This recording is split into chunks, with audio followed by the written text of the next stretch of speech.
sahabat anak PKPA. Kali ini bersama saya Dr. Aznia Zulia, SHMA, yang akan menjadi host untuk podcast kita pada hari ini.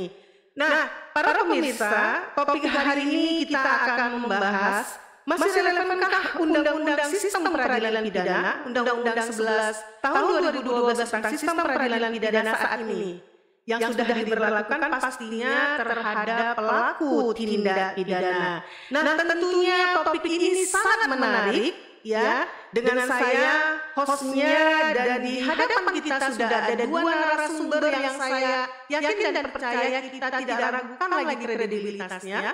Yang di sisi kanan kita ya ada Bapak Saiful Azhar SHMH dari Balai Pemasyarakatan Kanwil Kementerian Hukum dan HAM. Apa kabar Pak Saiful pada hari ini? Alhamdulillah baik. Ya. Nah, ini di sisi kiri saya juga ada sebenarnya kita ini lebih sering manggilnya si Abang ya. Gak usah terlalu kali ini ya, Bapak gitu tetap panggil Abang ya. Ada juga ini Bang Ranap Sitanggang nih. Apa kabar ini?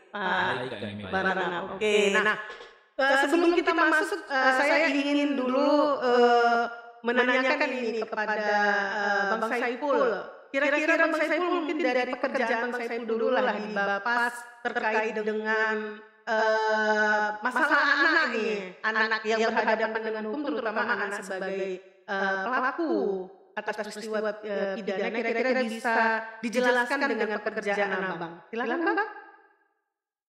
Terima kasih. Bapas yang dikenal dengan pembimbing kemasyarakatan itu mempunyai tugas dan fungsi melakukan penelitian kemasyarakatan terhadap anak yang berhadapan dengan hukum, atau lebih tepat kepada anak yang berkonflik dengan hukum. Selanjutnya, Bapas juga mempunyai tugas dan fungsi melakukan pendampingan, pembimbingan, dan pengawasan terhadap anak yang berhadapan dengan hukum. Demikian. Oke. Nah, pastinya Bapak pasti melakukan pembinaan, pendampingan terhadap anak-anak sebagai pelaku. Nah, sekarang ini ke Bang Ranap dulu nih, Bang Ranap. Bisa dijelaskan ini pastinya di PKPA ya. Bisa dijelaskan gimana aktivitasnya Bang Ranap? Silakan Bang Ranap. Ya, terima kasih kami. Bahwasanya kan di PKPA itu ada namanya unit USPA, yaitu Pusat Penanganan Anak. Lebih tepatnya saya juga adalah sebagai staf tiga di sini yang tugas secara juga adalah melakukan pendampingan terhadap anak-anak berhadapan dengan hukum. Tapi untuk saat ini lebih konsen terhadap anak-anak yang berkonflik dengan hukum juga, yaitu anak-anak sebagai pelaku tindak pidana. Oke, nah pemirsa ya, jadi kita sudah mengetahui aktivitas dari Pak Saiful juga Bang Ranap dan Bang Saiful. Nah, kita kembali lagi nih ke Bang Saiful. Bang Saiful, kita pahami bahwasanya Undang-Undang 11 tahun 2012 tentang sistem peradilan pidana anak ini kan lahir karena merupakan sebuah semangat yang cukup baik ya, dengan perubahan undang-undang sebelumnya, Undang-Undang 397. Nah, ini sudah 10 tahun Undang-Undang Sistem Peradilan Pidana Anak ini berlaku. Menurut Pak Saiful, Bang Saiful ini selaku Bapas, Abang melihat selama melakukan pendampingan kasus khusus anak sebagai pelaku ini, mulai dari proses di tingkat kepolisian, kemudian sampai pasca putusan lah di pengadilan. Menurut Abang apakah sudah efektif Undang-Undang SPPA ini, Bang? Ya, terima kasih. Kalau efektifnya undang-undang ini cukup efektif, dan banyak perubahan yang terjadi setelah Undang-Undang 397 tentang pengadilan anak dirubah menjadi Undang-Undang Nomor 11 Tahun 2012 tentang Sistem Peradilan Pidana Anak. Perubahan yang sangat signifikan itu adalah adanya upaya untuk melakukan perdamaian, yaitu dengan cara diversi. Jadi Undang-Undang 397 itu belum ada mengatur tentang diversi, dan demikian juga belum ada mengatur tentang restoratif justice. Jadi upaya-upaya untuk melakukan perdamaian itu yang tadinya di 397 itu ada perasaan sungkan dilakukan oleh pihak penegak hukum khususnya pihak kepolisian. Mereka takut kalau mereka mengajukan itu mereka dikira ada macam-macam. Tapi dengan adanya undang-undang sistem peradilan pidana anak ini karena sudah mengatur tentang diversi, mereka juga tidak lagi sungkan-sungkan untuk mengupayakan anak yang berkonflik dengan hukum itu bisa selesai dengan cara berdamai secara kekeluargaan. Itu perubahan yang sangat signifikan dan diversi ketika memenuhi syarat itu dijalankan dengan cara efektif. Demikian. Iya, oke. Kita ke Bang Ranap dulu ini. Oke, Bang Ranap, ini pengalaman Bang Ranap ini selaku pendamping juga advokat anak di dalam mendampingi kasus anak-anak yang berhadapan dengan hukum. Gimana ini Bang Ranap melihat efektivitas dari Undang-Undang 11 tahun 2012 tentang sistem peradilan pidana anak? Apakah menurut Abang ini sudah efektif? Sejauh ini ya, menurut pengalaman kita memang sudah efektif, meskipun sebenarnya masih banyak kekurangan-kekurangan yang belum terakomodir seperti sarana prasarana yang dimaksud dalam Undang-Undang Sistem Peradilan Pidana Anak itu. Terus terang memang kalau di dalam Undang-Undang Sistem Peradilan Pidana Anak, misalnya soal sarana IPKS, LPAS, itu kan sama sekali belum ada. Artinya 10 tahun lah undang-undang ini sudah berjalan, tapi fasilitas itu belum ada. Bahkan untuk di Sumatera Utara sendiri kalau tidak salah IPKA itu masih cuma 1 kalau nggak salah ya. Jadi mungkin di sinilah kita pemerintah itu mungkin harus secepatnya merealisasikan apa yang menjadi sarana prasarana yang dibuat dalam undang-undang itu sendiri. Oke, nah kalau Bang Ranap sendiri di dalam pengalaman lah dalam mendampingi kasus. Nah, melihat kita pahami undang-undang SPPA itu pastinya ada perubahan yang mendasar ya dari Undang-Undang 397 seperti itu. Apakah menurut Bang Ranap dengan lahirnya Undang-Undang SPPA ini ada sebuah nilai plus dan minusnya menurut Bang Ranap yang bisa misalnya anak-anak itu dimanfaatkan oleh orang dewasa dan mungkin temuan-temuan yang ada di lapangan, gimana Bang Ranap? Kalau soal nilai positifnya pasti banyak ya, seperti yang tadi dijelaskan Pak Saiful, artinya perubahan dari Undang-Undang 397 itu yang sebelumnya tidak mengenal soal istilah restoratif justice dengan diversi maupun soal istilah dengan anak nakal dengan anak yang berkonflik dengan hukum kan tadinya tidak diakomodir di sana. Yang lebih penting adalah di Undang-Undang Nomor 11 Tahun 2012 itu lebih kepada kepentingan terbaik bagi anak pemenuh haknya gitu. Dan untuk sebenarnya yang kita lihat soal apa sih, mungkin ya ada segelintir orang yang memanfaatkan undang-undang ini sendiri dan tanda kutip, misalnya contoh dalam kasus narkotika dengan memanfaatkan anak mungkin supaya terlibat dalam hal penyalahgunaan narkotika ataupun mungkin sebagai perantara atau yang membawa barang narkotika ini. Ada mungkin segelintir anak-anak yang dimanfaatkan oleh orang dewasa. Itu yang menjadi mungkin kelemahannya, karena mereka juga mungkin mengetahui bahwasanya ancaman hukuman terhadap anak itu sangat berbeda dan proses penanganan hukumnya terhadap anak itu pasti berbeda dengan yang dewasa gitu. Iya, oke. Sebelum ini kita kembali pada Pak Saiful ya, Bang Saiful. Nah, saya ingin menanyakan lagi nih kepada Bang Ranap ini. Menurut Bang Ranap, dengan kita melihat kan sekarang ini banyak anak-anak melakukan sebuah peristiwa pidana itu ya Bang Ranap ya. Itu kan karena banyak faktor-faktornya ini. Nah, kemudian juga kita melihat batasan usia anak untuk bisa dapat dimintai pertanggungjawaban secara hukum itu kita pahami dia 12 tahun begitu. Nah, tetapi kita melihat kondisi yang ada saat sekarang ini, banyak anak-anak yang di bawah 12 tahun itu juga sudah melakukan banyak peristiwa pidana. Menurut Abang ini apa ini temuan-temuan yang terjadi di lapangan? Ya, mungkin kalau dengan terkait undang-undangnya sendiri nggak mungkin menjadi faktor anak menjadi pelaku tindak pidana ya. Tidak mungkin hanya dari pergeseran moral atau mungkin luput dari pengawasan orang tua atau mungkin memberikan fasilitas terhadap anak yang belum saatnya, sehingga seringkali cenderung disalahgunakan oleh anak-anak itu sendiri. Bayangkan kakak lah di usia 12 tahun yang mungkin secara cara berpikirnya, secara psikologis belum mampu untuk mengkoordinir dirinya sendiri.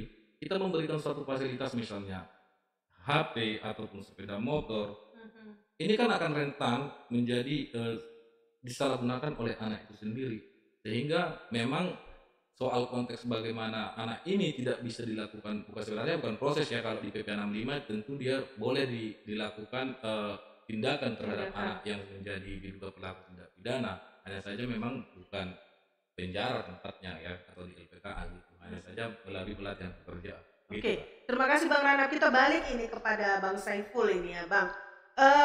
Abang dalam melakukan penelitian kemasyarakatan terutama ini melihat pastinya banyak temuan-temuan di mana kenapa sih anak-anak itu melakukan peristiwa pidana. Menurut Abang lah, penyebab anak melakukan tindak pidana selama Abang melakukan penelitian kemasyarakatan terhadap anak yang berkonflik dengan hukum ini, yang paling dominan tuh kenapa ya Bang? Faktor penyebab anak melakukan pelanggaran hukum itu berawal atau berangkat dari keluarga. Ya. Orang tua yang kurang memahami tentang tumbuh kembang anak, ya, merasa anaknya ya sudah besar, tapi bersikap masih kekanak-kanakan. Nah, ini pembiaran atau kurangnya pengawasan dari orang tua adalah merupakan faktor penyebab yang paling utama. Di samping itu, faktor penyebab yang juga sangat dominan mempengaruhi anak melakukan pelanggaran hukum itu adalah perkembangan daripada teknologi itu sendiri. Ya. Sebagaimana tadi yang pertanyaan kepada para anak, apalagi sampai anak di bawah umur 12 tahun melakukan pelanggaran hukum. Ini pada umumnya anak-anak ini kan sukanya meniru, menonton dari orang-orang yang lebih besar darinya. Apalagi perkembangan daripada mudahnya anak-anak menggunakan HP, anak-anak mengakses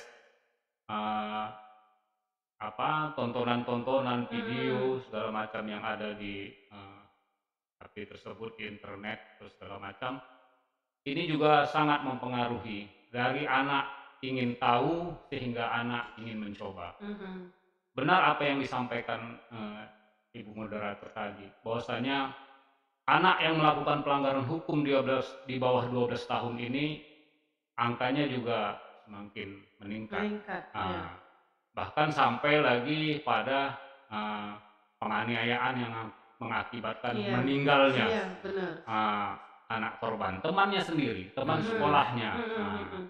Dan itu juga semakin banyak. Begitu juga terkait dengan pelanggaran hukum terkait dengan perbuatan cabul dan persetubuhan. Ini juga banyak kita tangani belakangan ini yang dilakukan oleh anak di bawah 12 tahun. Jadi Bang, kalau menurut Abang ini, kan ini udah berubah nih kan. Kalau kita kan semangat tuh terjadi perubahan batas usia anak yang dapat dimintai pertanggungjawaban dari Undang-Undang 397 menjadi Undang-Undang 11 tahun 2012 ini Bang. Jadi menurut Abang, dengan batasan usia anak yang dapat dimintai pertanggungjawaban menurut Undang-Undang 11 tahun 2012 itu sudah memang efektifkah? Atau bagaimana? Atau harus dirubah lagi atau gimana ini Bang? Atau menurut Abang sudah pas? Tadi kalau Pak Rana katakan sebenarnya ini sudah pas begitu ya, tapi ada hambatan kendala. Kalau menurut Abang sendiri gimana Bang? Udah pas ini menurut Abang? Jadi banyak juga para penegak hukum itu seringkali keluar kalimatnya, wah kau ini nggak cocok lagi anak di bawah umur ini. Itu yang selalu menjadi masalah ya. Perbuatan orang yang dewasa benar. Sampai menghilangkan nyawa orang, melakukan persetubuhan dengan berulang kali segala macam. Memang terjadi pertumbuhan secara fisik, memang anak-anak sekarang kan besar-besar badan. Benar. Nah, sementara kita tetap berpegang tunduk kepada konvensi hak anak. Benar. Batas usia anak itu di bawah 18 tahun. Nah, jadi sering sekali memang dilihat secara fisik anak itu sudah cukup besar. Apalagi memang hampir mau 18 tahun. Itu sudah kadang penyidiknya pun juga kalah besarnya.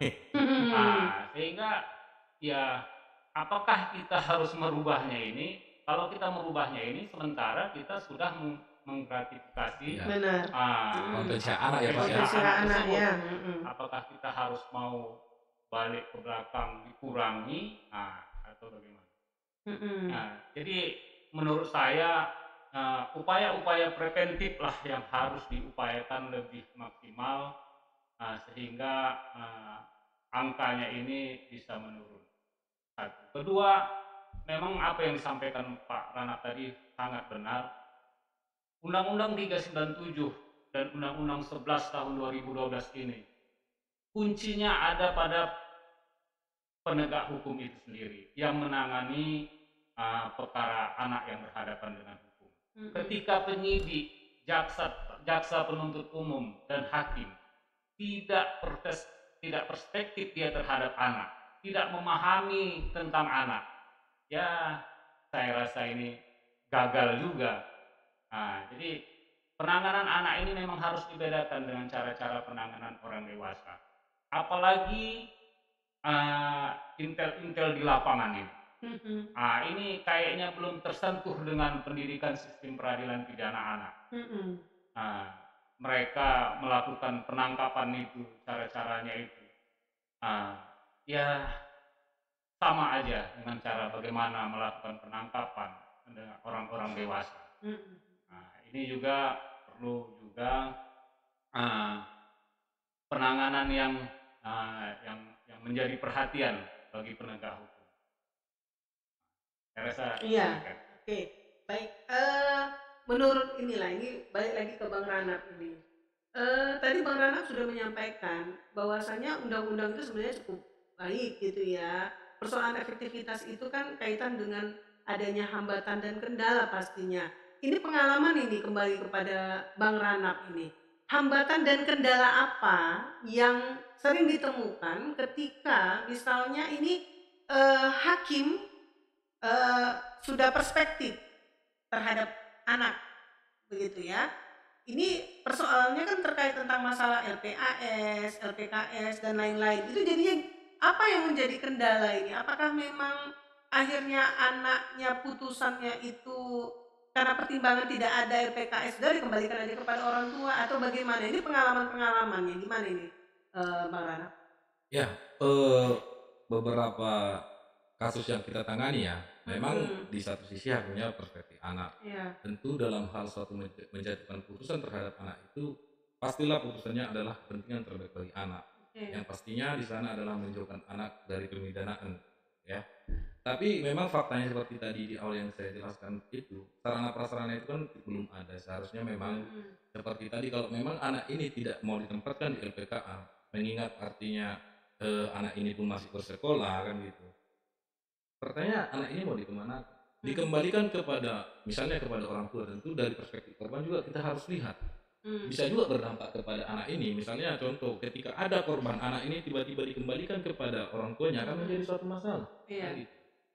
Jadi artinya gini nih, Mbak Rana, kita melihat kan perspektifnya kan harusnya perimbangan antara sama-sama ini, karena banyak kasus di mana anak korban, pelaku juga anak-anak seperti itu ya. Mungkin juga pengalaman dari Bang Saiful ketika melakukan proses yang namanya diversi dengan pendekatan keadilan restoratif justice itu kan yang kita pahami itu kan harusnya ada pemulihan kembali dalam kondisi keadaan semula terhadap si korban ini ya.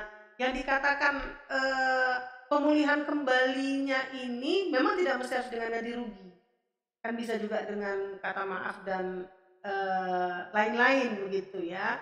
Nah, apalagi ketika anak itu memang belum dapat dimintai pertanggungjawabannya secara hukum, seperti tadi bahwa 12 tahun kemudian dia melakukan pembunuhan dan lain-lain, ini menyikapi persoalan-persoalan ini, apalah langkah yang sudah dilakukan oleh Bapas kira-kira untuk bisa meyakinkan misalnya keluarga korban? Itu kan pasti ada cara bagaimana Bapas itu bisa merangkul kedua belah pihak dalam proses diversi dengan RJ ini. Kira-kira gimana, Bang?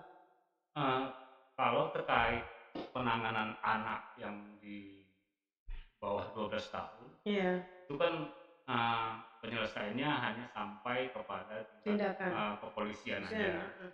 Artinya tidak dapat dilanjutkan untuk ke tahap 2 di tingkat kejaksaan. Uh, Pihak-pihak yang melakukan pengambilan keputusan itu dan ditambah lagi dengan pihak-pihak yang menurut fasilitator dalam hal ini misalnya di tingkat penyidikan itu, pihak-pihak mana aja yang harus dihadirkan kan.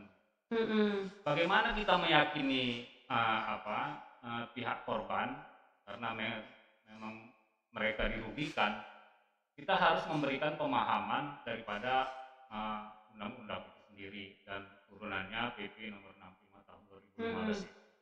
Bahwasanya ya sesungguhnya perbuatan yang dilakukan oleh anak ini tidak dapat diminta pertanggungjawaban untuk anak ini dalam artian ya harus dipidana penjara, karena di situ hanya ada dua pilihan. Yang pertama, anak dikembalikan ke orang tua, kedua anak ditempatkan di lembaga penyelenggaraan kesejahteraan sosial.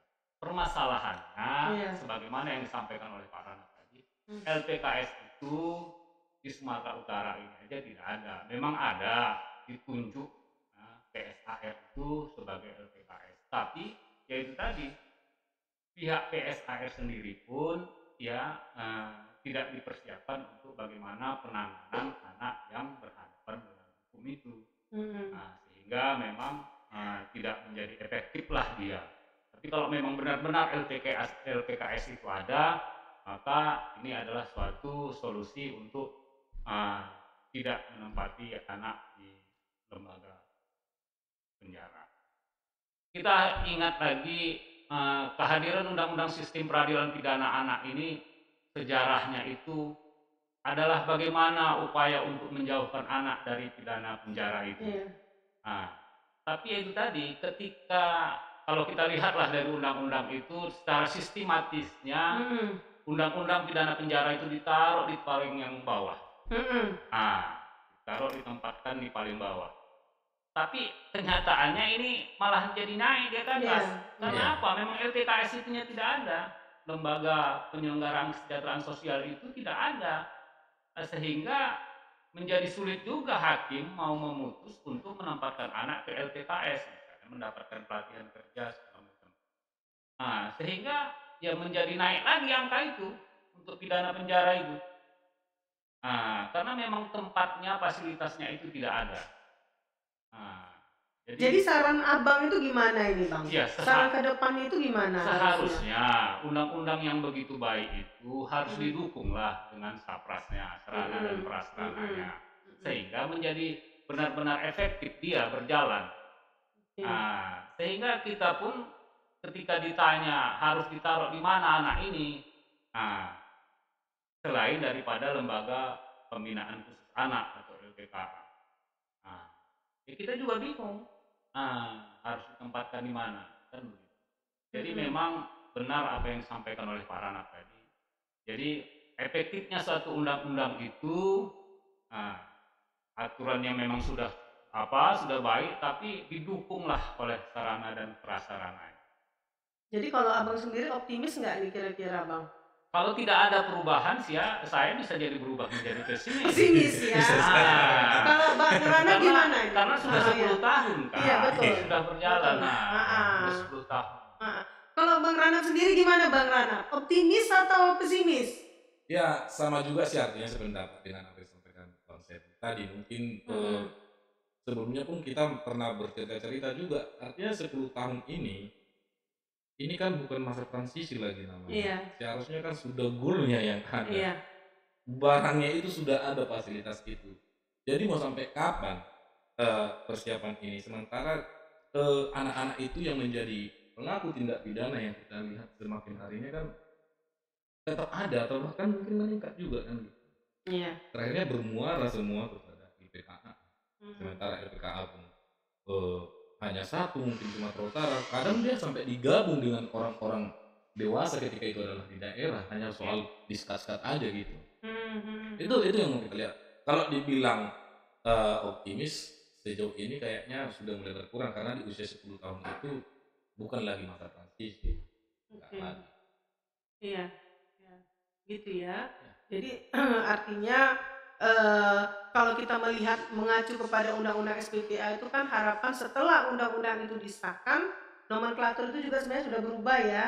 Dari LP anak itu menjadi LPKA, kemudian juga yang seharusnya LPKS itu dari Kementerian Sosial yang harusnya juga melakukan perubahan-perubahan, ya kan, dan juga mempersiapkan sarana prasarana yang mendukung untuk itu. Jadi artinya ini tak akan bisa berjalan dengan optimal sepanjang ada undang-undang, tapi sarana prasarana tak mendukung untuk itu. Jadi artinya ini ya begitu ya.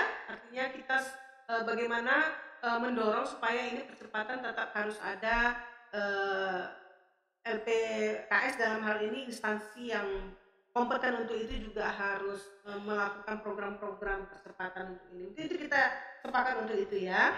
Jadi supaya jangan hanya catatan di atas kertas pasal-pasal itu, tapi memang fisiknya itu harus jelas ada. Iya. Jadi sebelum kita mengakhiri pertemuan kita pada hari ini lah, kalau Bang Saiful lah, closing statement Abang gimana Bang? Saya berharap kepada pemerintah agar lebih serius ya untuk bagaimana penanganan anak yang berhadapan dengan hukum ini. Karena apa? Anak-anak ini adalah calon generasi penerus bangsa. Jika salah penanganan terhadap anak, maka masa depan bangsa pun juga akan berpengaruh menjadi tidak baik. Jadi harus ada keseriusan yang lebih oleh pihak-pihak pemerintah dalam hal penanganan anak yang berhadapan dengan hukum. Demikian juga dengan pihak-pihak terkait lainnya, terutama penegak hukum. Ya, harus benar-benar atau sungguh-sungguh ya menjiwai tentang bagaimana secara profesional anak-anak ya penanganan anak-anak itu sehingga tidak apa yang menjadi cita-cita daripada Undang-Undang Sistem Peradilan Pidana Anak, menjauhi anak dari pidana penjara, itu menjadi tujuan utama. Itu satu. Kedua, sebenarnya kita sudah tidak lagi memakai istilah penjara. Tapi kenapa di undang-undang ini juga, undang-undang khusus anak ini juga masih memakai istilah penjara, gitu. Jadi ini juga menjadi perhatian juga kalau memang perlu itu kata istilah penjara itu kita ganti aja lah dengan pembinaan aja. Karena memang sistem pemasyarakatan kita juga sudah lama berjalan, tidak lagi sistem penjara. Mungkin itu yang perlu saya sampaikan. Oke. Nah, terima kasih Bang Saiful. Ini dengan Bang Rana gimana closing statement Bang Rana? Kalau dari saya closing statementnya mungkin simple aja sih. Undang-undang SPK itu sebenarnya sangat baik. Bagaimana untuk mencegah anak-anak itu supaya tidak terlibat lebih jauh atau lebih banyak lagi menjadi pelaku tindak pidana. Ini yang harus dipikirkan oleh lembaga-lembaga atau perangkat-perangkat yang dimaksud dalam undang-undang itu sendiri. Jadi bukan menyalahkan undang-undang itu sendiri. Saya rasa para pembuat undang-undang ini dahulu sudah memikirkan bagaimana dampak positifnya terhadap generasi penerus bangsa yaitu anak-anak ini. Jadi yang ditekankan adalah bagaimana harusnya mencegah atau meminimalisir kasus-kasus tindak pidana yang dilakukan oleh anak. Itu saja sih menurut saya. Iya. Jadi para pemirsa podcast kita yang berbahagia pada hari ini dapat disimpulkan tadi Bang Saiful mengatakan harus ada artinya kerjasama semua lintas sektoral yang sangat harus sungguh-sungguh ya karena menjiwai secara profesional agar ada perubahan yang lebih baik dari undang-undang yang sebelumnya ya Undang-Undang 397 dengan lainnya Undang-Undang 11 tahun 2012 bagaimana menjauhi anak dari penjara atau ultimum remedium katanya ya Bang ya, bahwasanya upaya yang terakhir itu adalah penjara. Nah, jadi Pak Bang Ranap juga tadi sudah menyampaikan tadi tak ada harusnya istilah penjara tadi kata Bang Saiful, dan juga Bang Ranap mengatakan upaya yang harus dilakukan itu bagaimana lebih baik mencegah ya daripada mengobati. Jadi harusnya ada langkah-langkah apa yang harus dilakukan oleh pemerintah, karena melihat situasi kondisi yang ada dengan kecanggihan teknologi, tindak kriminal yang juga cukup tinggi, ini juga tidak menutup kemungkinan anak-anak banyak menjadi pelaku atas peristiwa pidana. Ya, sebelum ditutup, Iya, ini gimana? ada menambahi, negara kita ini kan sudah memiliki lembaga yang sangat cukup banyak dalam hal konteks pemerhati anak, mulai dari Kemen PPA, KPA, bahkan turunannya dinas-dinas di PPA di provinsi maupun UPTD di daerah masing-masing. Artinya supaya ini digerakkan juga dalam hal seperti tadi meminimalisir, seperti melakukan sosialisasi kepada anak-anak, orang tua, masyarakat, bahaya atau dampak dari tindak pidana yang dilakukan oleh anak ini. Setidaknya ini bisa mungkin untuk meminimalisir angka tindak pidana yang dilakukan oleh anak. Iya, baik ya. Jadi tanpa terasa waktu kita juga sudah berakhir ya. Terima kasih atas kehadiran Bang Saiful juga Bang Ranap atas podcast kita pada hari ini. Artinya ketika berbicara masih efektifkah Undang-Undang 11 tahun 2012 tentang sistem peradilan pidana anak, kita optimis sebenarnya sepanjang ini tetap juga instansi terkait yang terlibat ini benar-benar punya semangat yang kuat bagaimana mengimplementasikan cita-cita harapan sebenarnya dari Undang-Undang 11 tahun 2012 tentang sistem peradilan pidana anak itu. Sepanjang cita-cita, nilai, roh, dan semangat itu diimplementasikan, kita yakin dan percaya ini bisa berjalan dengan baik. Mungkin itu ya yang dapat kita simpulkan dalam pertemuan kita pada hari yang berbahagia ini. Terima kasih atas kehadiran Bang Saiful juga Bang Ranap. Saya Dr. Azmiati Zuliah, SHMH selaku pemandu acara ini memohon maaf apabila ada kesalahan.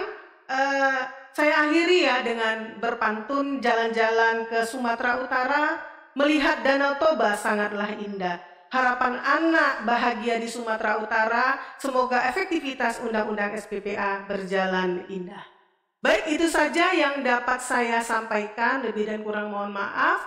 Selamat sore, Assalamualaikum warahmatullahi wabarakatuh. Waalaikumsalam.